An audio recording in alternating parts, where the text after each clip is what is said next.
And our first speaker this morning is Michael Gianchetta, who is the Vice President of Gianchetta Environmental Services. Michael is a graduate of Western New England College with a degree in Business Management and Marketing. He was selected by his peers to represent New York State's first ever New York Plastic Summit. Actively involved in recycling and in the environmental industry for more than 20 years, Mr. Gianchetta has a diverse background and expertise in both industries. He is certified in HAZWOPER operations, I'll let him explain what that is, confined space awareness, bloodborne pathogen awareness, and anthrax awareness. He is an active member of the Long Island Solid Waste Association, the Solid Waste Association of North America, the International Facility Management Association, and the Hauppauge Industrial Association. And he is a member of many financial management and environmental committees within those organizations. Gianchetta Environmental Services is a certified women's business enterprise. In addition, Mr. Gianchetta currently serves on the executive board of the U.S. Green Building Council, the Long Island chapter. Michael? Thank you very much.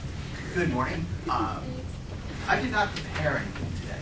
I did that purposefully to kind of leave it up to some Q&A, some discussion, give you a little background about what I do, some topics of consistent discussion that that I'm regularly talking about as well as asked about, and really want to kind of keep it a fluid, interactive type of session this morning. To give you a little background specifically on what my company does in relation to my colleague's company, where my company specializes on the facility management side, the manufacturing sector, the corporate office buildings, and specializing in waste diversion, waste management, and environmental services in the handling of hazardous materials, universal waste streams, implementation and management of recycling programs, with the focus around the opportunity for the facility, the manufacturing company, or the building and/or property manager to identify those commodities that can be diverted from both landfill and solid waste compactor related services. That said, I want to make it very clear that solid waste management services are a critical component, that very few, if any, programs, recycling programs, can and often do capture 100% of the commodity stream available. And that's based primarily on the volume of material that's being generated, the ability to store, capture, separate those materials.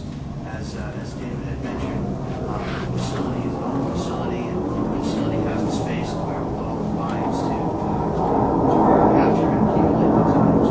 And companies like myself can manage those services and bring value to those companies. Whereas if a facility does not have the capability or space accumulation, sort, or volume, it's absolutely a necessity to engage your solid waste haulers and identify facilities that can manage those streams either through sorted efforts or single stream recycling, which I'll be speaking about in a little while. Some of the primary topics and materials that are often asked about as far as what we could do, I call low-hanging fruit. A lot of material goes into landfill and/or solid waste compacting programs for hopefully downstream recycling.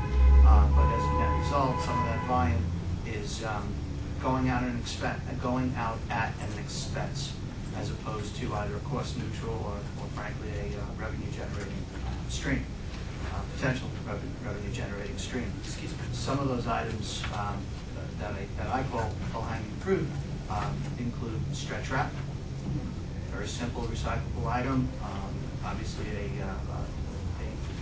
a compatible item to cardboard. Most packaging shipments come in either skidded up, boxed, and shrink wrapped.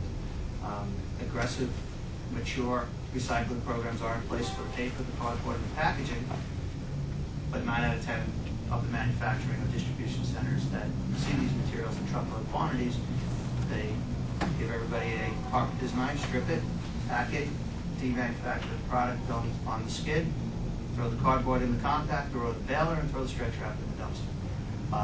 The same program that's implemented on the cardboard, I implement on again, that's just a good example. Do a lot of wood waste recycling as far as pallets.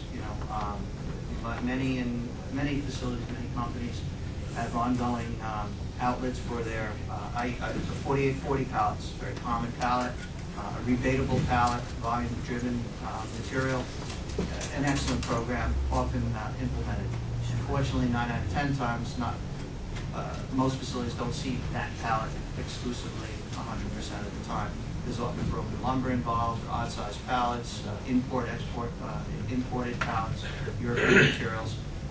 Those items end up in open-top containers. I have a program implemented with a major corporation that was throwing away roughly 4 40-yard containers a month of wood waste. We've implemented a program where spotted trailer at that location, the wood waste is captured, and we've seen a swing on that revenue for them in thousands. By diverting that material into a recycle program, they still pay for the service because the units are non-rebatable.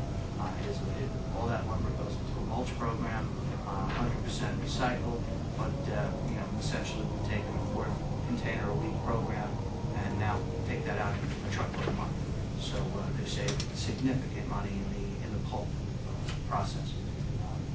That in which facility pays for the service of hauling. As David had mentioned, one of the biggest areas of generation and some of the compliance requirements in the city about food waste, organic food waste managing, there are 3 options.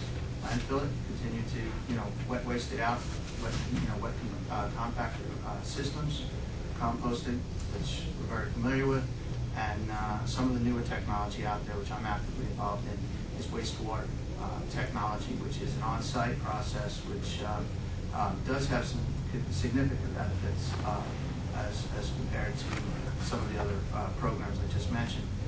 The single most important one is that it is an on-site program. It is managed and disposed of on-site and does not require the sort that some of the other programs do require, or obviously the landfilling of those materials. That program has proven to be extremely beneficial for typical high-volume restaurant locations, catering facilities, corporate kitchens, any facility that's generating, on the average, say $2,000 a month in waste hauling fees, which is very common and often, small dollar value, generating. I'm implementing a program here in the city in just a couple of days at a major facility that I will share with you because I think they'd like that. Pier 60, Chelsea Piers, has purchased my machine.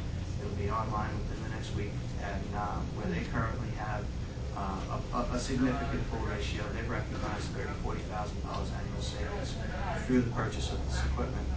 So we're very excited to be able to say that and be part of that process. The machine has the capability of processing all organics, with the exception of, say, the steak bone. We can't process the T-bone, the porterhouse, but we can take the chicken bone, the steak bone, out of the lobster tail, and all the other good stuff that currently either ends up in landfill or compost programs. It's the sort relationship to compost that makes it a feasible process and a little bit more practical from a facility's point of view that doesn't have the wherewithal or the labor force to quote think before they toss. And in many programs, that's the simple solution. Think about what they're doing, implement streamlined processes, set up the containers in a way that it makes sense, it's easy to process, and user-friendly. It's a significant part.